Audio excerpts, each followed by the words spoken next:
Père et du Fils et du Saint-Esprit. Amen, frères et sœurs en Christ. En ce temps, nous nous apprêtons à voir descendre sur nous l'Esprit Saint. Nous avons, dans la lecture des Saintes Écritures, aujourd'hui, deux messages importants. Nous avons d'abord écouté l'épître de Paul. Et Paul nous confie finalement ce que doit être notre vie de chrétien, avec beaucoup d'exigences pour ce que nous devons faire. Et nous savons que Paul nous a enseigné toutes ces exigences-là et qu'elles sont souvent bien difficiles à suivre dans le monde. Néanmoins, nous devons en garder quelque chose, c'est que ce que nous devons faire, c'est pour nos frères.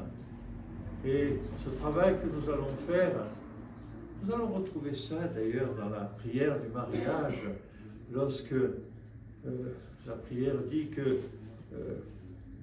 nous soyons pourvus de tout ce qui nous est nécessaire et au-delà, afin que nous puissions faire profiter de l'excédent à ceux qui sont dans le besoin.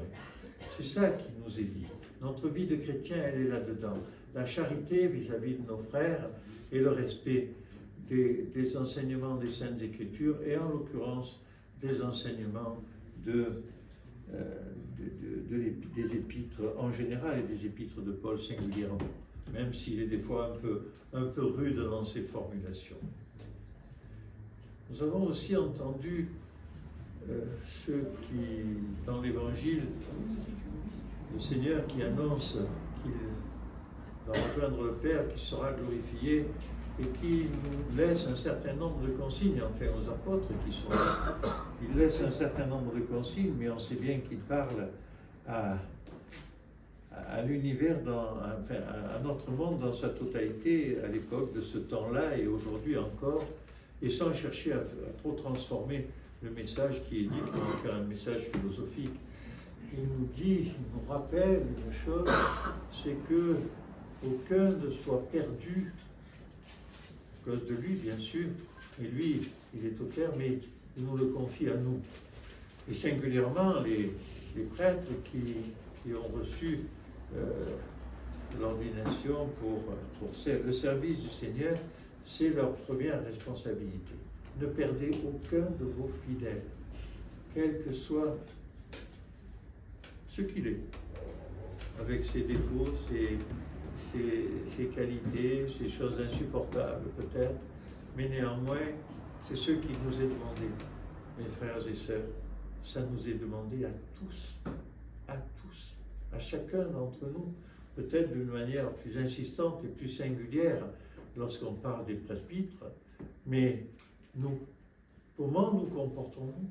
Comment arrivons-nous à résister à ces moments où on dit « mais celui-là, mais qu'est-ce qui casse les pieds? Mais celui-là, pourquoi n'arrête-t-il pas de dire des choses aussi insensées ?» Et pour certains d'entre nous, dans le vocabulaire, il y aura des choses un peu moins douces peut-être. Frères et sœurs en Christ, nous avons choisi d'être les serviteurs du Seigneur. Nous avons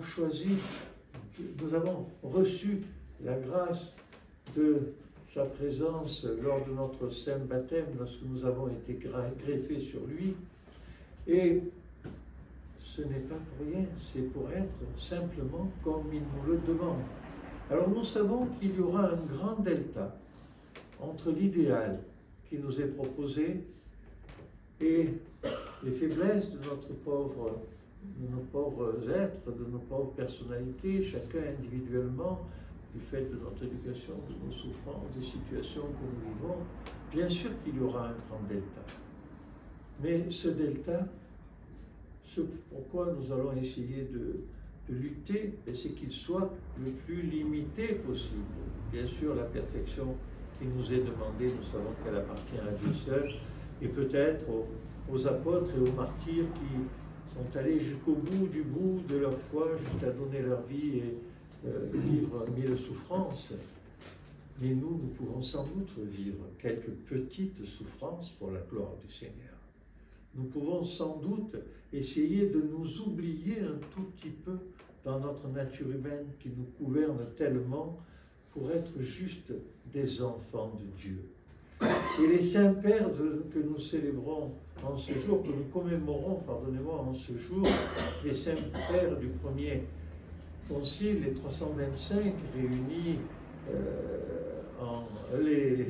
les évêques réunis en 325, et pas l'inverse, pardon, eh bien, effectivement, ils étaient, eux, complètement éclairés par la sagesse divine.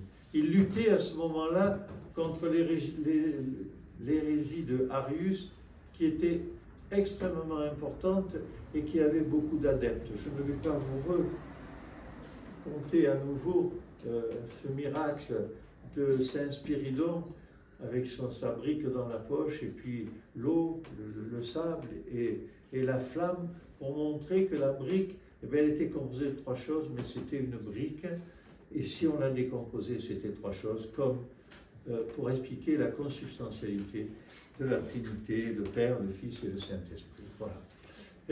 Frères et sœurs en Christ, demandons au Seigneur de nous donner un tout petit peu de la sagesse de ces pères réunis à Nicée.